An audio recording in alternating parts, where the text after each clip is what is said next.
국민의힘 원내대표 선거에서 권성동 의원이 차기 원내대표로 유력하게 거론되고 있습니다. 김기현 선배 이어서 도전을 해보려고 1년 동안 생각을 했는데 김태흠 의원님이 직접 참여하시는 건 어떠냐라는 말씀을 드렸고 지방선거에서 압승을 하지 못하면은 윤석열 정부가 초반에 동력을 얻기 어렵다는 인식이 저희는 공유되고 있습니다. 예, 6일 지방선거를 앞두고 벌써부터 정치권은 분주합니다. 미니 대선이다. 대선 연장전이다. 이런 말이 나올 정도로 여야 모두 총력전을 펼치고 있는데요. 새 정부는 총리를 지명하면서 장관 후보자도 줄여 인선을 할 겁니다. 민주당은 송곳 검증도 예고하고 있고요. 또 집무실 이전 문제도 아직 해결이 안 된 상황. 자, 곧 집권 여당을 이끌게 될 이준석 대표의 구상 지금부터 직접 들어보겠습니다. 이준석 대표 어서 오십시오. 예, 안녕하십니까. 예. 오늘이 대선 후에 뉴스쇼 첫 출연인 거 아세요? 그렇네요. 어쩌다 보니까. 예. 요즘 방송을 좀 줄이셨어요? 방송 TV 조금 많이 나가는데 아침 라디오는 제가 이게 업무 과중하다 보니까 일어나는 게 힘듭니다. 목소리도 좀 오늘 가라앉으시고. 예, 사실 여기 목동까지 오려고 하면 상계동에서 예. 5시 출발해야 됩니다. 거의. 예. 오늘 엄청 일찍 오셨더라고요. 예. 자, 오늘 아침에 큰 현안부터 좀 짚어보겠습니다. 용산 집무실 이전 문제. 청와대는 합참 이전 비용을 제외한 310억 원 정도를 국무회의에 상정하겠다고 하고 인수위는 496억 원을 다 해달라고 하고 협상을 하다가 이런저런 이유로 오늘 국무회의는 상정을 못한다고 해요. 어떻게 생각하세요? 제가 봤을 때는 어차피 전임 정부에서 차기 정부의 어쨌든 집무실 공간을 설계하는 데는 최대한 협조해야 된다. 저는 이런 생각을 하고 있습니다. 그렇기 때문에 앞으로도 계속 물밑에서 대화가 가겠지만은 이 부분은 예비비라는 것이 문재인 정부의 예비비 따로 있고 윤석열 정부 예비비 따로 있는 게 아니거든요. 그러니까 최대한 차기 정부의 일하는 공간을 구성하는 문제에 있어서는 차기 정부의 뜻을 좀 많이 받아들여야 된다 이렇게 생각합니다. 어제 윤석열 당선인이 야전 천막을 치는 한이 있어도 5월에는 청와대를 국민들께 돌려드려야 한다. 이런 발언을 또 한 번 이제 강조를 했습니다. 우리 당선인이 솔직하게 얘기한 거죠. 그러니까 우리 당선인이 용산으로 가는 것보다 예. 청와대를 나오는 것을 굉장히 중요하게 생각한다. 우리 당선인은 어쨌든 검사로 있을 때도 그렇고 이 권력을 독점한 청와대의 폐해라는 것, 그러니까 국민과의 소통이라는 것이 원활하지 않은 공간에 있을 때 청와대의 폐해라는 것을 너무나도 직감했기 때문에 본인이 똑같은 이제 문제에 빠지지 않기 위해서는 애초에 청와대에 들어가지 않는 것이 좋겠다. 그러니까 관저와 무슨 이 회의 공간과 업무 공간과 기자 공간이 분리된 이런 구조라는 것은 필연적으로 절대 권력 그리고 부패를 낳는다는 생각을 하고 있는 것 같습니다. 근데 사실 이 대표도 아시겠지만 심지어 지지자들 사이에서도 갑론을박은 좀 있어요. 아직 굳이 이렇게까지 5월에 청와대를 국민들께 돌려줘야 하는 건가? 이것 때문에 지지율이 과거 당선인들 이맘때 지지율에 비해서 상당히 낮거든요. 그러니까 이제 그 통일동 인수위 사무실 앞에 이제 예. 언론인들이 있지 않습니까? 네. 근데 언론인들이 꽤 놀라고 있는 게 뭐냐면은 후보자 그러니까 우리 당선인이 꽤 언론과의 소통을 즐긴다는 것을 이제 인수위 시절부터 느끼고 있는 거죠.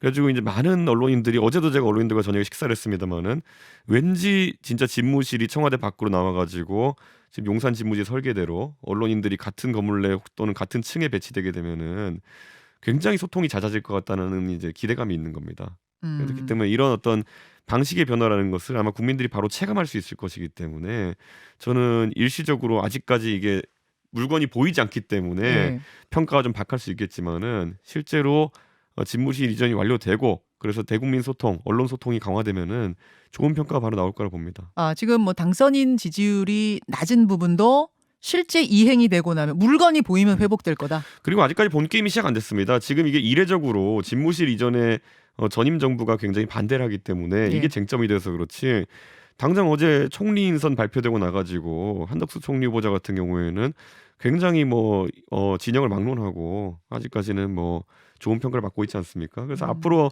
발표되는 장관 인선안이나 이런 거에서 네. 상당한 어떤 여론이 형성될 것이지 집무실 이전 관련된 형성된 여론은 초기에 이제 약간 본격적인 어떤 인수위 업무들이 발표되기 전에 아하. 사전 평가의 성격이 강하다 이렇게 봅니다. 알겠습니다. 지방선거 얘기로 좀 넘어가 보죠. 2달 남았습니다. 당대표로서는 대선에 이어서 또 큰 선거를 바로 치르게 됐는데 부담스러우시죠? 전 진짜 어떻게 임기가 작년 6월 11일부터인데요. 이번 6월 1일에 지방선거잖아요. 1년 내내 선거만 하고 있습니다. 이 선거라는 게 사실 당대표가 치르면요. 네. 예전 같으면 공천권을 마음대로 휘두르고 이래가지고 기분이 좋을 수도 있겠지만은 저는 원래 경선주의자거든요. 그러니까 제가 오히려 할 일은 욕먹을 일밖에 없습니다. 그렇습니까? 왜 나 이렇게 친한데 안 도와주냐? 어. 경선해라 이러면 그런 얘기 들을 것밖에 없습니다. 저는. 어허. 지금 판세는 어떻게 읽고 계세요?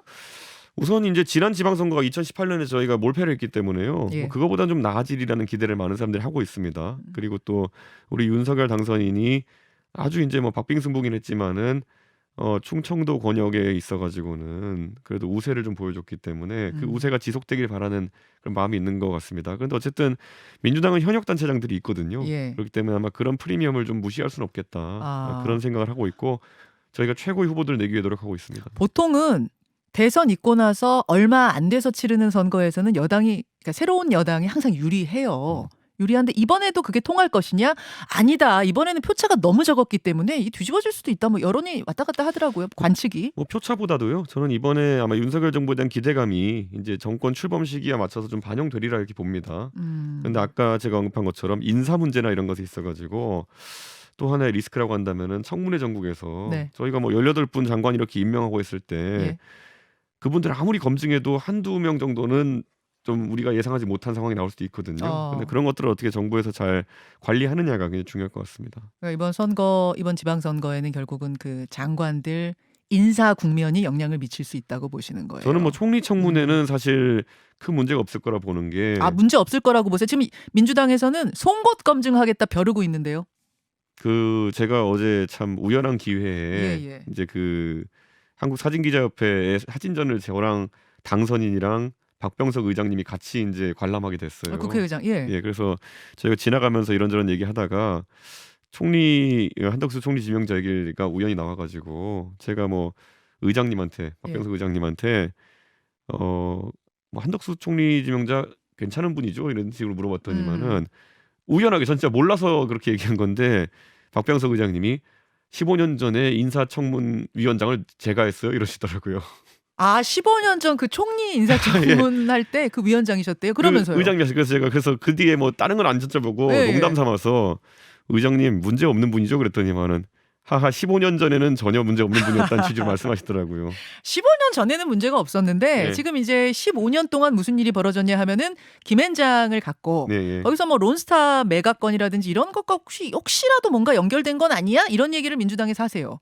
근데 거기도 민주당도 뭐 실체가 있는 내용은 아니잖아요. 그러니까 김앤장에 가서 이제 고문 역할을 하셨다 이것 때문에 그런 의심을 하는 것인데 뭐 실체적으로 어떤 의심할 만한 정황이 있고 증언이 있다고 한다면은 저희가 살펴보겠지만은 그러니까 굳이 따져보면 결국 그거는 뭘 민주당이 캐서 나온 게 아니라 이력을 보니까 그게 있더라 뭐 이 정도 얘기거든요. 저는 글쎄요 그게 국민들에게 큰 영향을 미칠 것 같지는 않습니다. 문제 없이 한덕수 총리는 뭐 인준될 거라고 보시는 거고. 네. 알겠습니다. 지방선거에서 장애가 있다면 장관 인선 과정에서의 돌발 변수, 그게 좀 걱정된다는 말씀. 뭐 전국에 중요치 않은 곳이 없습니다만 특별히 선거 사령탑 입장에서 보는 전략적 요충지랄까요? 여기는 반드시 이겨야 한다는 곳이 있다면? 충청도입니다. 경기, 서울 이쪽보다 충청도예요? 서울은 저는 이제 오세훈 시장의 경쟁력이 그래도 높은 편이다 이렇게 보기 때문에 오세훈 시장이 지금까지 했던 것처럼 성공적인 시정을 이어나간다면은 저는 그래도 뭐 아무리 어려운 상황이 돼도 승리할 수 있을 것이라는 생각을 하고요. 경기도 같은 경우는 인물 변수가 클 겁니다. 경기도는 매치업이 어떻게 되느냐에 따라서 그 뒤로부터 이제 전략을 좀 세워야 되는 것이기 때문에 각 당의 경선 결과는 좀 지켜봐야 될 것 같고요. 다만 충청도 같은 경우에는 충남과 충북을 통틀어 가지고 우리 당선인이 또 이제 본인의 뭐 아버지의 고향이 충청도다 보니까 애착을 가지고 있는 지역이고 그리고 뭐 영남과 호남을 제외하고 충청권에서 어떻게 저희가 인정받느냐가 윤석열 정부의 성공에 상당히 큰 영향이 있을 거다 이렇게 봅니다. 충청은 반드시 이겨야 한다. 그래서 김태흠 의원 찾아가신 거예요? 직접 찾아가서 김태흠 의원님 원내대표 말고 충남지사 좀 도전해 주세요 설득하셨다면서요? 저는 김태흠 의원이랑 친하기 때문에 솔직히 김태흠 의원님이 원내대표 하셔도 잘할 것 같고 되신다면은 뭐 충남지사 하셔도 잘할 것 같고 저는 이제 김태흠 의원님한테 최대한 의중을 이제 물어 이렇게 간 건데 당내에서는 다른 분들이 굉장히 김태흠 의원님이 충남지사로 나가주시면 좋겠다라는 얘기를 하신 분들이 있습니다. 그래서 제가 당 대표로서 그걸 대표해가지고 가서 이제 말씀을 드린 거고 사실 김태흠 의원님도 고심이 크시겠죠. 왜냐하면 김태흠 의원님도 원내에서도 워낙 인기가 좋으시고 충청권에서는 또 다선 의원으로서의 또 무게감이 있으시니까요. 근데 제가 뭐 당연히 충남지사에 출마하시는 걸 좀 고려해달라. 아. 대표에서 간 겁니다. 당을 그랬더니 대표. 뭐라고 오케이 하셨어요? 저하고는 속편하게 말씀하신 사이니까 네. 이 대표 나 곤란하게 하지 마 이렇게 막 말씀하시고 했는데 아마 좀 그 김태흠 의원이 돕는 분들과 상의를 한 다음에 예. 어떤 판단이 있지 않을까 생각합니다. 수락하는 쪽으로 당의 당원들의 요청을 수락하는 쪽이 더 지금 가능성이 큽니까? 김태흠 의원님은 당을 굉장히 좋아하시고 사랑하시는 분입니다. 그래서 당에서 본인이 예를 들어 대체 불가능한 어떤 역할이 있다고 한다면은 그 역할을 맡겠다고 저는 하실 거라고 생각합니다. 그 윤석열 당선인도 김태흠 의원한테 전화해서 좀 삼고처려하는 느낌으로 충남지사 나가달라 이렇게 하셨다던데 맞아요? 공교롭게 이제 그 얘기는 제가 전에 듣지 못했고 사전에 예, 저도 예. 언론 보고 이제 내용을 들었는데 그 전에 제가 당선인과 조금 이제 대화하다가 김태흠 의원 얘기가 나왔을 때 김태흠 의원은 그 대선 과정에서 진짜 쓴소리를 진짜 잘해 뭐 이런 식으로 이야기한 적이 있었어요. 예. 그러니까 김태흠 의원이 맨날 저한테도 전화해가지고 이 대표 이렇게 하면 안 돼 막 이런 얘기 잘하시거든요. 그러니까 김태흠 의원님이 굉장히 그런 게 강하십니다. 그러니까 우리끼리 하는 얘기지만은 뭐 누가 대상이든지 두려워하지 않고 대통령 그래요? 후보든지 당대표는 두려워하지 않고 비판을. 쓴소리를 굉장히 많이 하시는 스타일이에요. 어. 그래가지고 저는 당선인한테도 그랬냐 제가 당선인께서 저한테도 엄청 그러신다. 예. 근데 이제 그랬는데도 당선인이 굉장히 김태흠 의원에 대해서 그런 호감과 신뢰를 하는 거 보면은 참 당선인도 그런 거 좋아하는 분입니다. 그래요. 그러면 만약 김태흠 의원이 충남지사로 나가게 되면 네. 원내대표는 권성동 의원 추대 합의로 갈 가능성이 크다라는 그러니까 합의 추대로 갈 가능성이 크다라는 얘기가 있던데 그렇습니까? 그건 아닌 것 같고요. 이미 출마하기로 의사를 밝힌 다른 네. 분들이 있습니다. 예. 그러면 원칙적으로 출마 여러 번 하시게 되면 추대는 불가능합니다. 우선 경선은 치러야 되는 것이고 무조건 경선 갑니까? 그 며칠 안 되는 게 기간 동안에 음흠. 조정이 좀 있을 수는 있겠습니다만은 지금까지는 출마 의사가 있으신 분이 최소한 권성동 의원이 나오신다면은 그 포함해서 한 3분 이상 있을 거로 보여가지고 예. 그게 단기간에 조정되긴 쉽지 않을 거다라는 생각을 하거든요. 아까 그러셨잖아요. 경선주의자라고. 근데 여기서 이건 원내입니다. 원내는 원내 일은 얘기는 좀 달라요. 김기현 대표님이 저희 총괄하고 계시기 때문에 예. 저희는 이거 영역 조정이 명확합니다. 알겠습니다. 그래가지고 원내에서는 또 조정이 있을 수도 있겠죠. 알겠습니다. 하여튼 다만 김태흠 의원은 그쪽으로 마음을 잡으신 것 같다 그 말씀이시고 네. 다시 지방선거 얘기로 좀 돌아와서요. 경기도 리얼미터가 아시아경제 의뢰로 지난 1일 2일 성인 남녀 1,009명 대상으로 조사를 했더니 유승민, 김동연 양자 대결 시에 유승민 37.6, 김동연 36이 나왔습니다. 박빙입니다. 이렇게 되자 김은혜 의원도 차출해야 되는 거 아니냐. 김은혜 차출론이 나오는 모양이더라고요. 어떻게 생각하세요? 아무래도 김은혜 의원이 이번에 대선 과정을 거치면서 원래 이제 방송하시던 시절에도 상당히 유명한 분이었지만은 이 정치적인 인물로서의 인지도가 많이 올라갔습니다. 네, 이번에 제가 대선 결과를 저희도 이제 분석하면서 예. 저희가 냉정하게 여러 조사도 돌려보고 하면서 가장 정치적으로 인지도가 많이 상승한 두 분이 김은혜 대변인과 원희룡 지사입니다. 그래요. 그런 것도 또 돌려보세요. 저희가 여론조사? 사실 이번에 지방선거 이기기 위해서 굉장히 조사를 많이 돌려봤습니다. 그래서 예. 근데 그 안에서 파악되기를 원희룡 지사가 굉장히 강력한 카드 중에 하나였고. 그러니까 원래 자신의 것과 대선 전에 자신의 그 인지도 지지도에 비해서 제일 많이 뛴 사람 1등이 원희룡. 네. 1등이 원희룡. 원희룡 지사는 굉장히 무게감이 상승했고요. 2등이 김은혜. 예, 저희가 그래요? 김은혜 의원도 그러니까 방송인으로서의 인지도와 정치인으로서의 인지도는 다르거든요. 다르죠. 예, 저분이 누구를 사람들이 저 사람을 정치인으로 인지하느냐. 예. 그런데 이번에 김은혜 의원도 굉장히 성장이 많았습니다. 그 말씀은 유승민 대 김은혜 경합을 한번 해볼 수도 있단 말씀이세요. 그래서 더 경쟁력 높은 사람으로 내보낸다?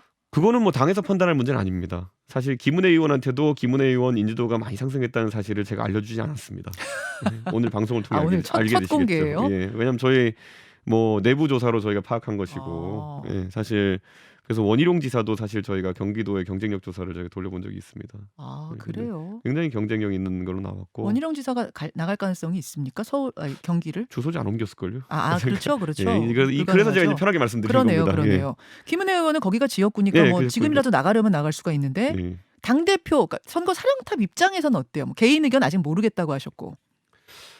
제가 이제 약간 저 전당대회 나갈 때도 그랬는데요. 저는 자기가 손 들고 나가는 분들 좀 좋아하지. 예. 이렇게 나는 나가기 싫은데 막 이렇게 해서 하는 이런 건 좀 싫어합니다. 그래가지고 그런 결단을 내리신 분들에 대해 가지고 저희가 이제 공정한 경선을 이제 하게 되는 거고.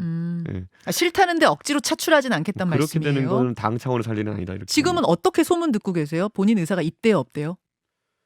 김은혜 의원은 뭐 하여튼간 고심을 하시겠죠. 왜냐하면 뭐 본인이 무슨 욕심이 있어서가 아니라 예. 굉장히 주변에서 김은혜 의원이 어쨌든 경선 흥행에 일조해야 된다라는 말을 많이 하세요. 저한테도 김은혜 의원한테 말 좀 해달라는 그런 분들이 있고. 그래요. 근데 제가 제 성격상 그걸 전하지는 않습니다. 이렇게 방송을 통해서 전하게 되네요. 네, 알겠습니다. 고민 중인 걸로 알고 있고 예. 본인이 원하면은 뭐 예. 싫다면은 차출은 안 하겠다. 서울시장 또 하나 격전지간시 서울시인데 민주당은 송영길 전 대표 등판을 놓고 갑론을박 중입니다. 남의 당이긴 합니다만 경쟁당의 뭐 수장 입장에서 어떻게 보십니까? 저는 송영길 대표랑 워낙 친하기 때문에 네. 제가 오해를 사고 싶지는 않습니다만은 예. 송영길 대표께서 다음 총선 불출마 선택하셨기 때문에 저는 당연히 그럼 송영길 대표께서는 대통령 선거나 이런 걸 좀 바라보고 계신 것 같다 그런 생각을 했고 그러기에 이번 지방선거 출마는 딱 맞는 선택이긴 할 겁니다. 본인에게 일정상. 왜냐하면 그 시장 4년 하고 나서 1년 정도 대선 준비할 수 있는 기간이 나오거든요. 그래서 출마를 하시겠다고 결심하셨을 텐데 우리 광역단체장 후보 중에서 가장 경쟁력이 셀 오세훈 시장과 맞닥뜨리는 거는 좀 부담이실 겁니다. 아니 지금 그 안에서는 부담이지만 헌신으로 나오시는 거냐 아니면은 어떤 뭐 자기 욕심에 이 저 선거 책임 뒤로 하고 나오시는 거냐 가지고 갑론을박이 있거든요. 송 대표님 이번에 선거 책임지시는 부분 좀 적을게요. 굉장히 열심히 하셨고 제가 봐도 상대당 대표 봐도 열심히 하셨고 이런 말씀만 드리기 좀 그렇지만은 초반에는 다리 부상도 입으셨고 네. 그다음에 코로나도 걸리셨고 네. 그다음에 부친상 때문에 또 고생하셨고 나중엔 또 피습까지 당하셔가지고 송 대표님이 이렇게 뭐 열심히 안 하신 것도 아니고 좀 불가항력적으로 좀 이런 일들이 연달아 있으면서 고생을 많이 하셨기 때문에 저는 책임론을 민주당 내에서는 아마 씌우진 않을 거다. 그런 정도의 상대당이지만 그런 분석을 하고요. 저는 제가 봤을 때 뭐 하여튼간 오히려 제가 관심 가는 거는 송 대표님 만약에 나오시게 되면은 네. 그 당의 어떤 경선 과정을 거쳐 나오게 되면은 네. 이재명 후보가 아마 보궐선거를 통해 바로 복귀하려고 하지 않을까. 송영길 대표가 출마하는 거랑 이재명 대표랑 무슨 상관이에요? 그 이재명 지사랑? 출마하면 국회의원직을 내려놔야 되거든요. 예. 그러면 이제 인천 계양구죠. 예. 이런 쪽을 통해서 혹시 이재명 후보가 보궐선거를 통해서 국회에 들어오려고 하는 거 아니냐. 이번에 보궐도 같이 치러지거든요. 4월 말에까지 사퇴하면은 예. 그러면은 이제 보궐이 같이 치러지거든요. 그거 생각하고 계세요. 그것도 염두에 두고 계세요. 지금 민주당 이 쪽에서 대표는? 흘러나온 얘기는 그런 것들이 있습니다. 그러니까 그 수도권 지역에 그 현역 의원이 만약에 단체장으로 나오게 되면 그럴 가능성 있다고 보세요, 실제로? 저는 이재명 후보가 지금 이번에 뭐 복귀를 꾀하려고 하지 않을까. 왜요? 아마 이제 비대위 체계가 끝나고 나면은 당권 경쟁이 있을 거거든요. 예. 그러면 현역 의원으로서 복귀해가지고 당내에서 그런 어떤 세력을 만드는 게 중요할 것이다. 현역 의원 아닌 상태에서도 당대표 도전할 수는 있잖아요. 근데 아무래도 그 정치 복귀의 시점을 땡겨 놔야지만이 네. 그게 좀 순탄할 것이다라고 볼 것 같습니다. 저는. 도전할 것 같다 느낌에. 왠지 그럴 것 같아요, 그냥. 네. 그렇게 연계가 돼 있는 느낌이다. 민주당 사람이 그러더라고요, 그럴 것 같다고. 네, 제가 뭐 민주당 사정을 잘 알겠습니까만은. 네. 그나저나 공천 자격 시험 PPAT 예. 이거 실제로 연필 잡고 컴퓨터 사인펜 잡고 필기 시험 치는 겁니까? 예, 저희가 전국의 고사장에서 이제 이야. 대략 지금 예상으로 한 10,000여 명까지 이제 시험 볼 수 있다. 아니 당대표 공약이긴 했습니다만 네. 저는 설마 진짜로 하실까 싶었는데 진짜 하시네요. 그 민주당이 계속 무슨 뭐 박영선은 합니다, 이재명은 합니다 이러는데 네. 이준석은 합니다. 네. 아니, 민주당에서는 이 PPAT 방식에 대응해서 새로운 공천 방식, 즉 AI 면접을 도입하겠다고 합니다. 그건 어떻게 생각하세요?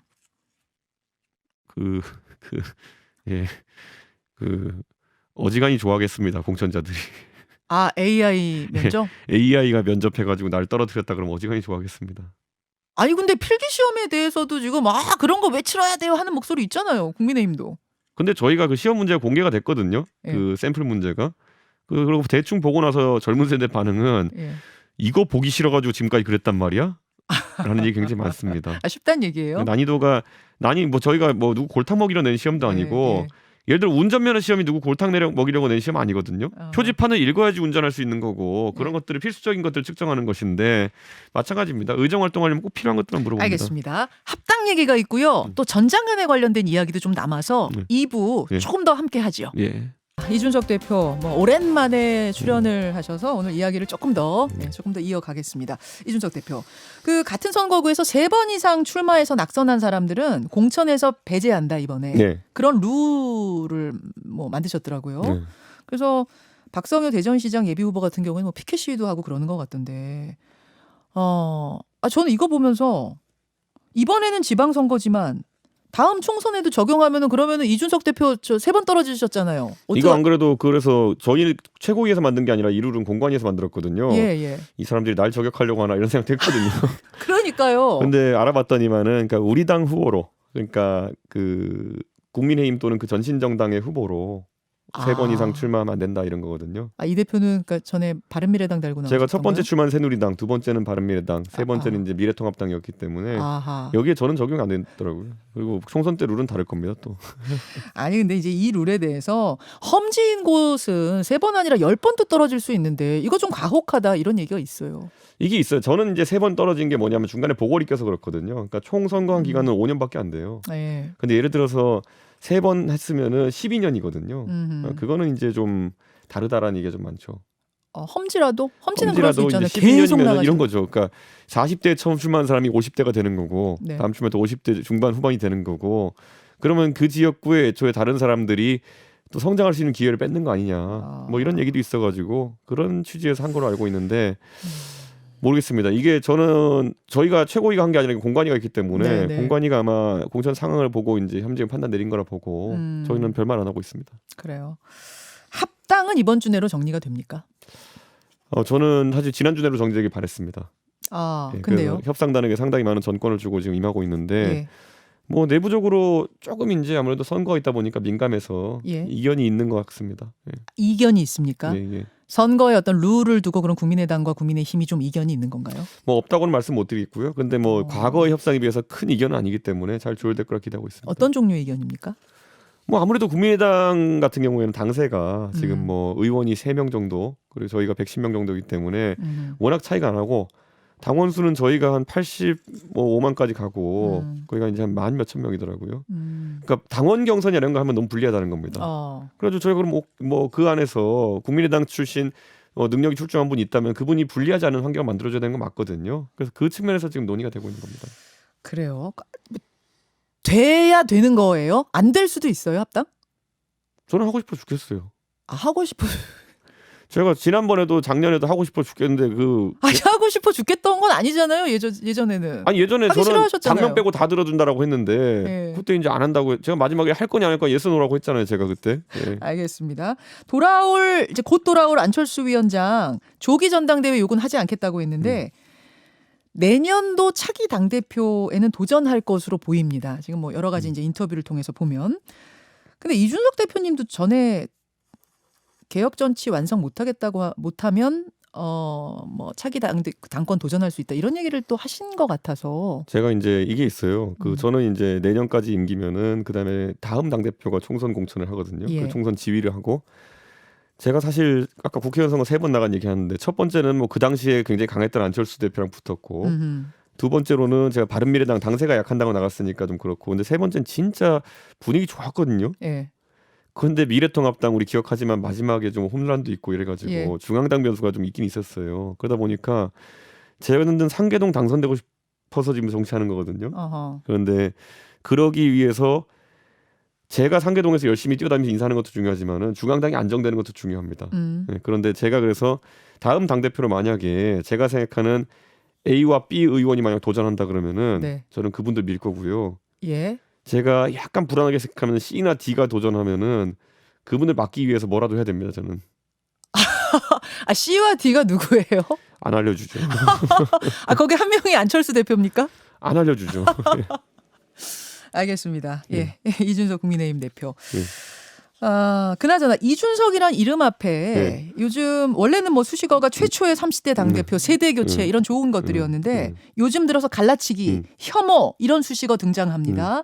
지난 대선에서는 젠더 이슈, 또 이번에 최근에는 장애인 단체와의 갈등 이슈가 상당히 부각이 되고 있는데 장애인 철폐연대에서는 이렇게 얘기를 해요. 지하철 엘리베이터 설치율 94%인데 왜 이렇게 뭐 시위 방식이 이러냐 저러냐 하시는데 그거 달성하기까지 21년 싸운 결과다. 이명박 시장 때도 박원순 시장 때도 100% 해준다고 얘기했는데 결국 안 되더라. 그래서 이렇게라도 끊임없이 계속해서 호소하는 건데 우리를 두고 이기적이고 비문명적이고 이렇게 표현하시면 어떡하냐. 이건 혐오다. 어떻게 생각하세요? 자, 그럼 0에서 94까지 설치율이 올라가는 동안에 지하철 문에 휠체어를 정지시키는 방식으로 3, 40분씩 그렇게 서울 지하철을 마비시켜가지고 얻은 결과냐 저는 아니라 보거든요. 그리고 정치인들을 설득하고 하는 과정 속에서 예산이 조금씩 배정되고 그래서 설치된 거거든요. 0에서 94까지 오는 과정 중에 그게 없었는데 94에서 100으로 가는 과정 중에 그게 필요할까요? 저는 그건 필요해서가 아니라 최근에 투쟁 방식을 바꾼 것이 최대 다수의 불편을 야기한다는 그런 측면에서 굉장히 안 좋은 투쟁 방식이라 생각했기 때문에 지적한 것이고요. 최근에 투쟁 방식이 바뀐 거예요? 그렇죠. 그전에도 근데 이렇게 물리적으로 호소하는 시위들은 있지 않았습니까? 21년 근데 동안. 그 대상이 서울 지하철을 이용하는 승객은 아니었습니다. 그러니까 예를 들어 그 전에도 저도 뭐 이분들이 보통 동대문 역사문화공원 역에서 환승할 때 환승 통로에서 이렇게 뭐 시위하시고 이런 경우는 있었거든요. 예. 근데 지하철 문에 끼워 넣어가지고 운행을 중지시키는 방식은 이제 최근에 이제 몇 달 사이에 나온 거거든요. 그러니까 저는 이거는 굉장히 좀 불필요한 조치였다 이렇게 생각하고 예를 들어서 그러면은 오세훈 시장의 예를 들어 여기에 대해서 실권이 있다고 한다면은 오세훈 시장이 그러면 엘리베이터 확대를 안 하겠다고 하는 사람이냐? 3년 내로 마치겠다고 했던 사람이거든요. 그러니까 이 투쟁 결국 무엇을 대상으로 누구에게 하는 것이냐가 굉장히 중요한데 좀 이해하기 어려운 부분이 있다. 라는 지적을 했다고 해가지고 그게 장애인 혐오냐 하면 저는 할 말 없습니다. 장애인을 혐오하십니까? 안 하죠 당연히. 그럼 이번에는 시위 방식, 오로지 그 지하철 문을 막는 그 방식 자체에 대해서만 비판한 것이다. 저는 그 말밖에 한 게 없고 예를 들어 제가 그러면은 비판의 목적으로 쓴 것이 전장현이냐 장애인이냐 했을 때는 전장현입니다. 예를 들어 보수랑 태극기 부대 다르거든요. 어허. 태극기 부대가 시위하는 방식이 마음에 안 드는 분이라고 해가지고 그분이 보수주의를 혐오한다고 저는 보지 않습니다. 그렇기 때문에 이런 거는 오히려 이제 전장현 측에서 본인들이 비판의 요소가 있다 보니까 왜 우리를 비판하냐가 아니라 왜 장애인을 혐오하냐 이런 식으로 틀어버린 거죠. 그래서 저는 그거는 굉장히 좀 도움이 안 되는 방향이다 이렇게 보는 거죠. 그럼 누군가가 지금 혐오 프레임을 좀 과하게 씌우고 있다라고 보시는 거예요? 저는 근데 그렇다고 해가지고 시민들이 그거를 내용들 구분 못한다 이렇게 보지도 않습니다. 예. 제가 이런 거죠. 그래서 제가 장애인 혐오니 여성 혐오니 저한테 이제 그런 지적을 하려는 분들이 있으면은 인권위에서도 지금 지적을 했거든요. 인권위는 근데 제가 이렇게 말씀드리겠지만은 그 박경석 대표 전장현 대표 예. 배우자 되시는 배복주 정의장 부대표가 이번에 종로도 출마하셨죠. 그분이 과거에 문재인 정부의 인권위원, 장애인 담당 인권위원으로 계셨습니다. 그렇기 때문에 인권위는 이번에 제가 조심하라고 했던 것이 특수관계에 있는 분들은 이 사안에 대해서 좀 발언을 자제해달라 이렇게 얘기했거든요. 박경석 예. 대표의 부인이 배복주 예. 부대표다. 그리고 처음에 저희 당의 김예지 의원이 왜 여기에 신속하게 반응했냐를 궁금해하시는 분도 있는데 물론 김예지 의원도 뜻이 있었겠지만은 전장현 정책국장 하시던 분의 그 배우자가 또 김예지 의원실 비서관으로 계셔요 지금. 그러니까 이런 특수관계에 얽힌 분이 자꾸 나서게 되면은 나중에 오해를 사니까 좀 이 사안은 실제 장애인 혐오 발언을 이준석이 한 게 있으면 그걸 소개해 주시면 되는 거고 이렇게 우르르 이렇게 해가지고 특수관계에 있는 분들끼리 이런 분위기를 만드시면 안 됩니다. 근데 뭐 특수 관계에 있다고 해서 그게 반드시 뭔가가 있다. 거기 뭔가 깔려 있다. 그러니까 제가 말하자면 오해를 사지 마시고 이준석이 장애인 혐오를 쓰면 발언이나 행동이 있을 거 아닙니까? 그걸 구체적으로 소개하면 되는 것이지 발언 중에 문제되는 건 없는데 하여튼 내 느낌상 그냥 장애인 혐오인 것 같다. 이런 거는 받아줄 수가 없죠 아무도. 자 지금 30초 남았는데요. 네. 그럼 사과는 없습니까? 전장현에 대해서 제가 사과할 일 없습니다. 제가 전장현이 오히려 그런 저에게 장애인 혐오 프레임을 씌우려고 했던 것에 사과한다면 제가 받아줄 의향은 있습니다만은 저는 전장현에 대해서는 제가 잘못한 발언이 있으면 전장현이 소개해달라고 했거든요. 예. 아직까지 답이 없습니다. 알겠습니다. 일단 여기까지 오늘 말씀 듣도록 하죠. 이준석 대표 고맙습니다. 네, 감사합니다.